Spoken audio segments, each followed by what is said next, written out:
طواف ان 7 پھیروں کو کہتے ہیں جو ہر طرح کی نجاست سے پاک ہو کر بیت اللہ کے گرد لگائے جاتے ہیں.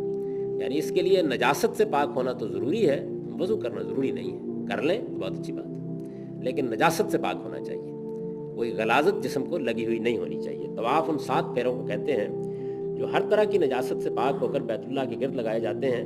ان میں سے ہر پھیرا حجر اسود سے شروع ہو کر اسی پر ختم ہوتا ہے، اور ہر پھیرے کی ابتدا میں حجر اسود کا استلام کیا جاتا ہے. استلام بھی ایک خاص اصطلاح ہے.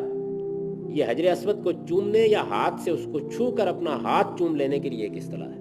یعنی یا تو آپ حجر اسود کو چومیں گے یا ہاتھ سے اس کو چھو کر اپنا ہاتھ چوم لیں گے. ہجوم ہے، آپ چوم تو نہیں سکتے، لیکن یہ کہ ہاتھ لگا سکتے ہیں تو ہاتھ لگائیے اور ہاتھ کو چوم لیجئے.